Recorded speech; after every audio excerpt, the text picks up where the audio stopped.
Hey guys, it's Goosebumps Completionist. Today I'm bringing you another original 62 book review for you all, and it's book number 54, Don't Go to Sleep.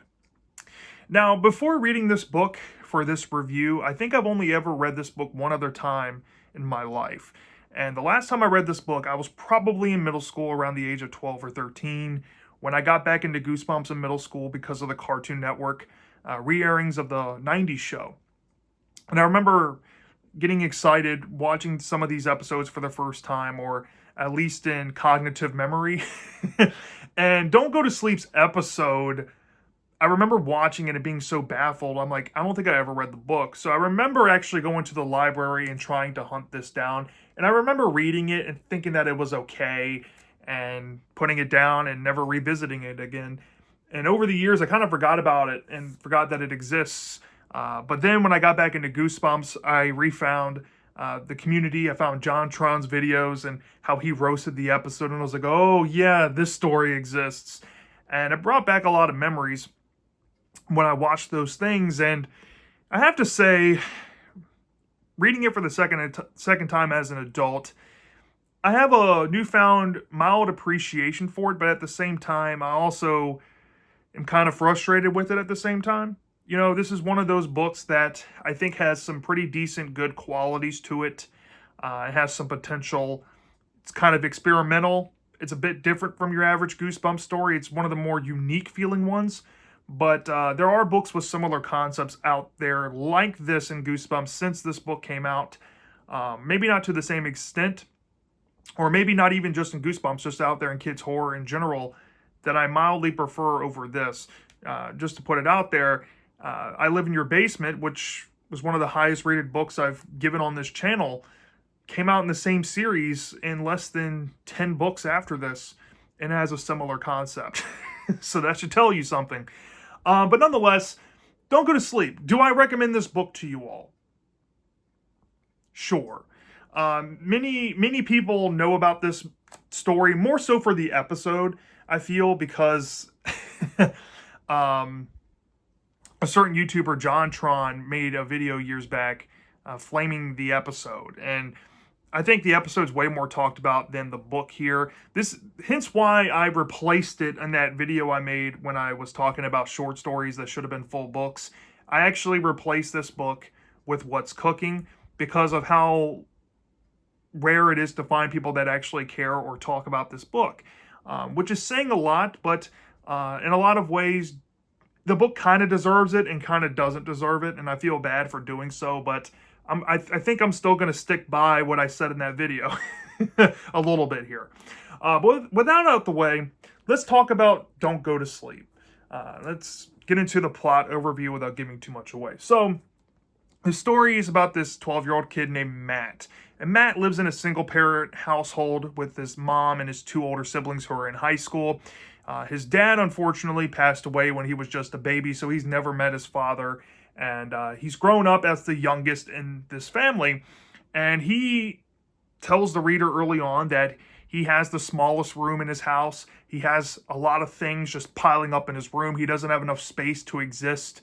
And his life is pretty much made kind of like a nightmare from his older siblings, who pretty much pick on him and torment him, call him names, make fun of his hobbies and interests. He's into like comic books and sci-fi, and he watches the Sci-Fi Channel. He's into Star Trek. And they call him a nerd and make fun of him and call him names. And part of that, as you learn, is most likely due to the fact that the mom works two jobs and she's never at home to kind of police the kids when this phenomenon is going on. And the kids have kind of developed their own hierarchy behind the scenes away from the mom. But the mom comes home one day and she is in between her jobs, so she has enough time to take a nap. Somebody can make dinner, she can eat and go to her next job. And Matt, he is fed up with the situation a little bit, and he gets this idea that he's going to confront his mom about wanting to upgrade his room to the guest room, the fourth bedroom they have that's available for the kids to live in. But the mom reveals that the bedroom is essentially set aside for visitors who they hardly ever get. And Matt's like, okay, whatever. And then later on, once Matt is pretty much forced to make dinner for his family against his will, he learns that his sister wants to use the closet, and he's thinking to himself, like, why does she get the closet? Why can I get this? And Matt starts to become kind of whiny and kind of throws up the demand, I think it's time that I upgrade my room. And the mom puts her foot down. No, that's not happening. So Matt, he's upset. He goes upstairs. He pretends to fall asleep or just hang out up there. And once he hears that his mom has left, he decides to go sleep in the guest room anyway, so he can feel what it's like to have more room than his own bedroom, where he feels like he's suffocating because of all of his stuff that's piling up around his bed. And once this event happens, the story derails from this point because Matt has now found himself in a reality warp for the rest of the story, seemingly. So what ends up happening is Matt wakes up the next morning after falling asleep in the guest room, and he notices that his feet are bigger, his voice is deepened, he has some hair where it shouldn't be. He looks in the mirror and he looks like he's aged up about 4 years to the age of 16, and he's wondering what is going on, and he's freaking out a little bit, and he goes to try to talk to his mom, and while he's trying to deal with this and see what's going on, he notices that his siblings are now younger than him. So he has landed in a reality of sorts through his own observation, where he's now the oldest sibling, and they get in the car with the mom and they head off to school. But he notices that they're being taken to middle school. He tries to get off the bus, and she's like, "No, don't you realize that you're in high school?" And Matt's like freaking out. He's like, "I don't know anything about high school classes. I'm not going to do good." And he starts to freak out over that, and he ends up at the school, and he remembers some things that his older siblings told him about classes and all of that, and he starts to get into his psyche a little bit, and he wanders into some classrooms, like a calculus class that he's not a part of, and he's like, "I can't do calculus." And then he wanders into an English class, and he's like, "Oh, I don't know this book we're reading." And I think it's like Anna Karenina. If you've ever been in high school, you've probably read Anna Karenina. But I thought that was kind of lighthearted and funny, because the humor through his experiences early on and throughout the book is kind of humorous, the way he reacts to things. But essentially, he comes to grips that this reality's not his, and he's starting to wonder where exactly has he landed. And he falls back asleep when he gets home later, and he wakes up the next day. But now he finds himself in another reality. This time, he's in a family he does not recognize whatsoever. And he also has a dad that he doesn't know. And he's like, okay, this is so weird. And the dad's like telling him, like, hey, you're one of us, blah, blah, blah, and taking him off to school. And he doesn't know what to make of the situation. But he notices this girl, this random girl he walks up to, and her name is Lacey. And he asks Lacey, like, hey, do you know who I am? And Lacey's like, trying to play around the idea of maybe knowing him without, putting him on to something. And it's kind of fishy. And Matt's like, okay, well, thanks for nothing, I guess. And he goes home again and he falls asleep. And throughout the rest of the story, from this point on, he starts to have these weird interactions with this group, or these two individuals kind of hunting him down. And he learns of this when he wakes up in another reality, and he is in a circus family, and he's an 8-year-old now, and his father is teaching him to go practice this new routine for the circus at the carnival or whatever, and he brings him into a lion's cage, and he's like, all right, ride the lion. And he's like, I don't want to ride a lion. The thing's going to eat me and kill me. He's like, oh, come on, stop pulling my chain. And Matt, of course, is starting to get more freaked out as these realities become more, I guess, scarier to him. And that's when we start meeting these men in black, dressed in black suits. And they chase him through the circus, and he's like, all right, something's off with this. I need to hop realities again. He now feels like he's on the run. And he falls asleep again, and he wakes up in another reality where he's mildly aged up a bit. I think he's like 14. And he ends up finding this Lacey girl again, and he's like, all right, you seem to be a constant in my life. Well, before that happens, I skimmed over another reality he morphed into. He did turn into like this giant lizard who likes eating cars and stuff, and he's looking for Lacey, but he can't talk, and he gets captured essentially by the Men in Black, who are named Bruce and Wayne, like Batman. And there's a revelation with Lacey that may or may not imply that she's possibly working with these people. And that's how he gets back to his 14-year-old form, because when he goes to sleep, he wakes up as a 14-year-old and he's able to talk again. He's trying to plead with this organization who reveals himself to be the reality police. And they pretty much drop a bombshell on Matt of what's been happening to him. And Matt's like, well, I didn't do this stuff on purpose. You got to believe me. And they're like, it's not that we don't believe you. It's just that you're essentially stuck in a wormhole. And you're so far down, we don't think we can fix it anymore. So, unfortunately for you, Matt, we may or may not have to do something in regards to your life. And Matt's freaked out, of course, again. And he's like, well, screw that. I'm going to try to find a way out of this. So he comes up with this plan to put himself to sleep again. And this time he wakes up in a new reality as a rat. And from this point of the story, after waking up as a rat, he tries to find a way out of wherever he's imprisoned, and tries to find, or I think maybe it's a squirrel or something, not a rat, a squirrel, and he tries to find a way back to his reality, and he may or may not go to his actual home, and has this whole ordeal with his family in his squirrel form, which plays a role into going into a little more realities before he's finally able to find one where he may or may not be able to correct the mistake he made through an idea that he gets, maybe involving his own room, let's just say. And once he does this, this may or may not resolve the issues that he's been in, but because this is Goosebumps, there's a twist at the end that involves the first few chapters of the story, and let's just say Matt has, I guess, more things to fear in time to come. And that essentially is what you're going to expect out of the book, Don't Go to Sleep. Now, the reason why I was mostly vague and kind of all over the place in the plot description of the book is that this is one of those books that is pretty much tooth and nail random.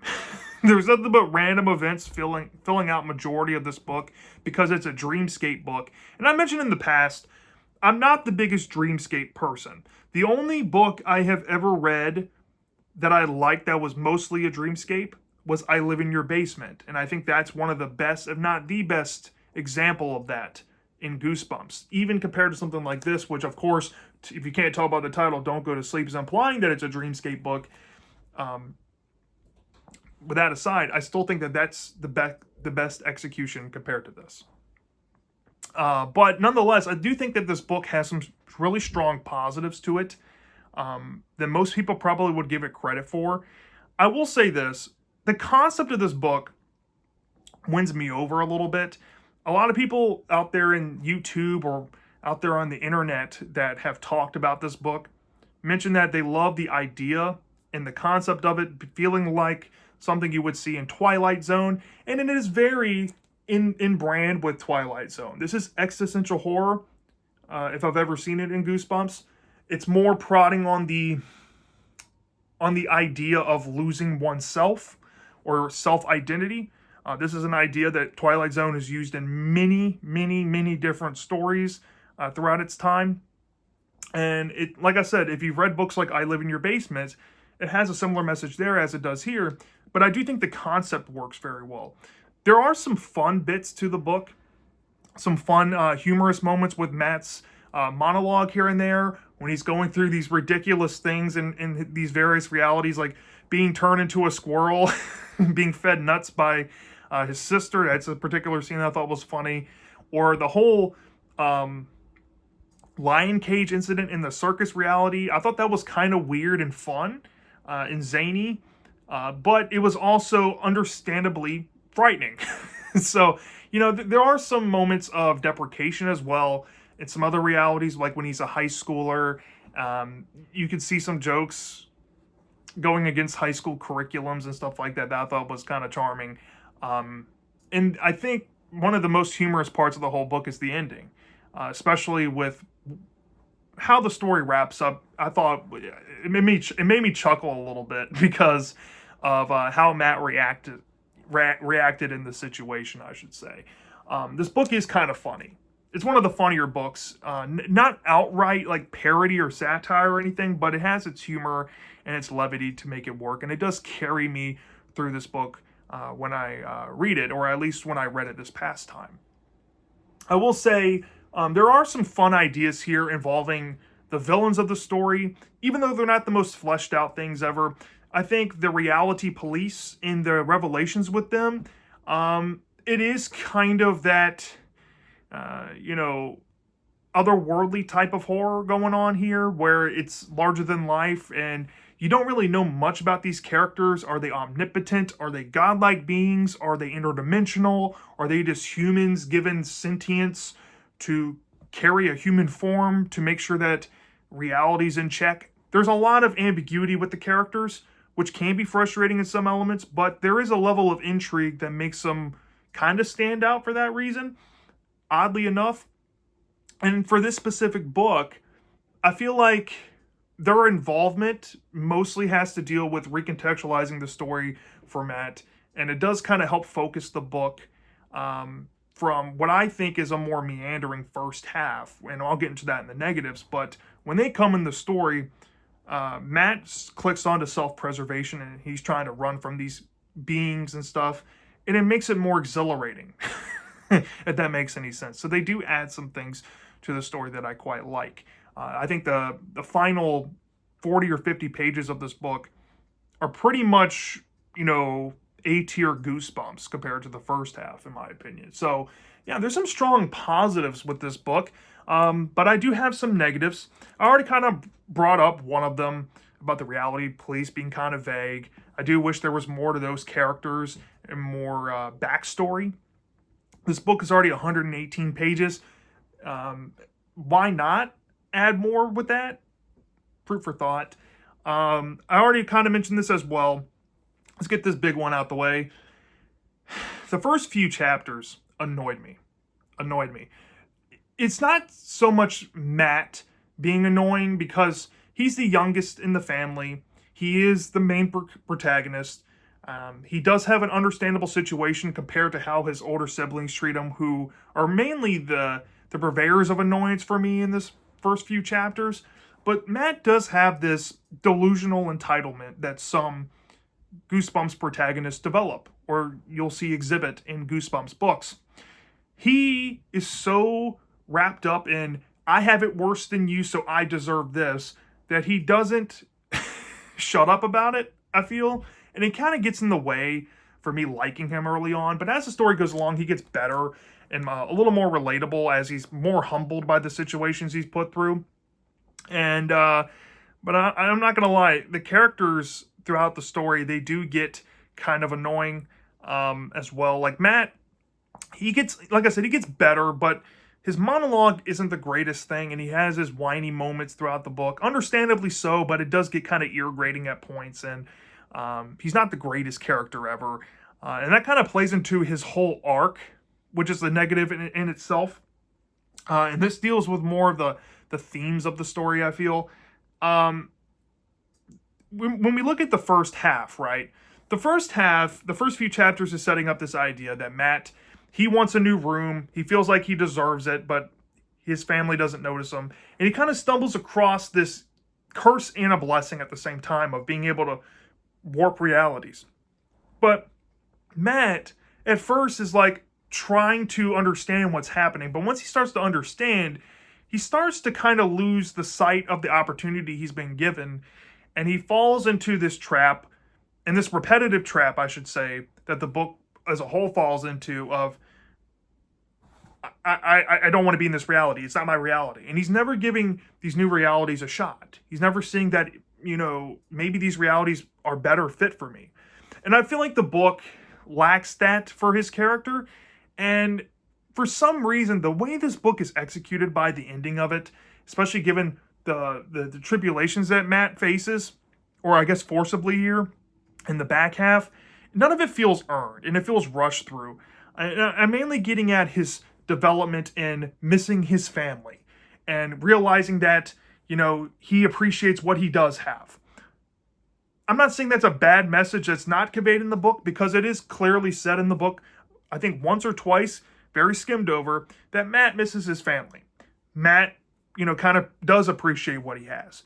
But these moments don't really feel earned because there's not that point of the story that takes Matt to that high that probably should be here, and then bring him to that low to make him realize that what he had before is better than where he's at.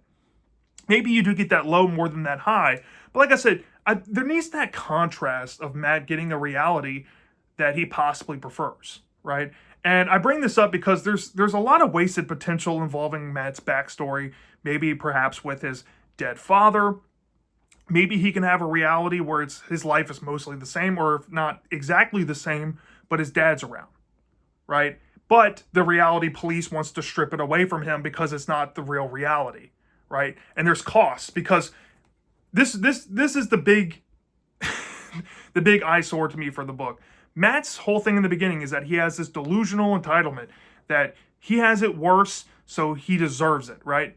But when he finally gets what he thinks that he deserves, maybe he gets that guest room, he gets his dad and his family, and he gets more respect from others, he doesn't really realize for him to get those things, you have to take away from others. And perhaps the book could have spent more time of, because Matt is tampering with what is revealed to be a reality hole thing going on within his house, because he's tampering with it, nobody else has a say in reality besides Matt, and he's taking away from all these other people to get what he deserves or thinks he deserves or whatnot, and he has to learn that the world doesn't revolve around him, right? And maybe what he's been given is good enough in his original reality. He has to kind of learn that in the story. And I think Stein was on the money with the idea of this is where the character needs to go. He needs to learn that, he needs to appreciate what he has, and that's fine. I just don't feel it matches with the potential that is set up early on. At first, like I said, there's some commentary of looking at Matt's behavior. And you can see some ideas here of him resisting change and being fearful of it a little bit. And because you don't get that moment of him kind of embracing it, you can't really contrast those things together. It doesn't really register more emotions or that aha moment that he needs in the story in the later portions. It all feels kind of rushed and glossed over, and you don't really feel much emotional impact when he does have these moments of like, oh yeah, it feels cheap. and you won't know what I'm talking about unless you read it here.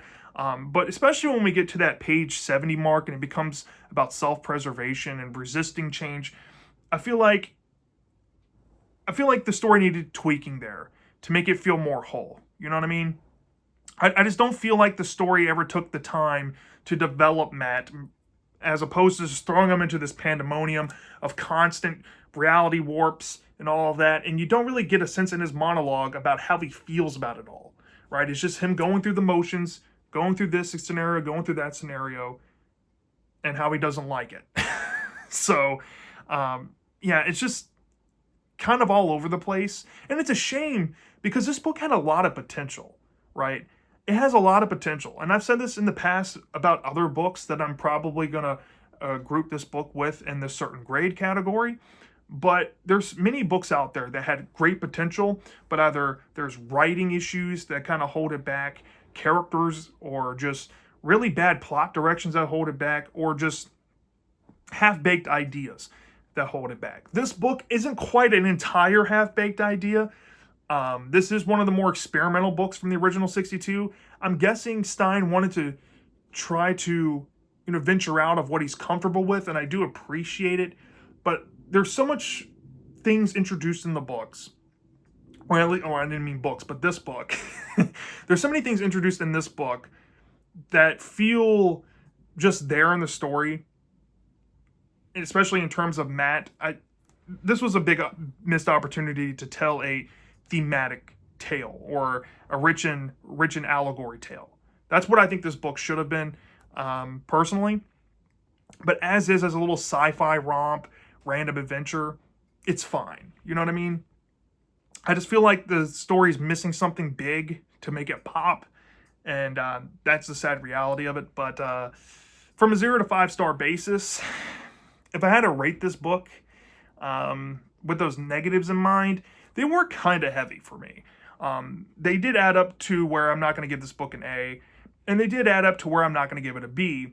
However, thinking on it, it has some similarities to other books within the C tier, which is 3.5 to 3.9 for me. And that's where I settled with this. The exact pointage for me, I didn't really find it all that good, but I also found it kind of fine. You know what I mean? Fine, average. So I gave this book a 3.6 out of 5 stars, which might sound low to a few people, might sound a little high to a few people, but I think I'm being more than fair on this book. Is it what people have now wanted to label it as underrated? I guess. Is it overhated? I mean, people do hate this book. I think it's more so connected to how bad they think the episode is. The book as is, I think, is fine, right? It's inoffensive. It has a good idea, a good concept. I think it needed more of a push. It needed something else in there. It needed more of a relatable journey that I thought the book was setting up, but it randomly detoured into. You know what I mean? It's a chaotic, messy book, but it's a fun, chaotic mess, if that makes any sense. And it's very on brand with Stein. And, this kind of shows that even when Stein has an idea and doesn't know exactly where to take it, he can still make it fun and entertaining regardless most of the time. And this is one of those examples that I can appreciate more than I probably would as a kid. But as is, yeah, it needs a little work here. So yeah, that's my thoughts on Don't Go to Sleep. Let me know down in the comment section if you've read this book before. Do you love this or do you hate this? I'm dying to know. And I'll see you next time.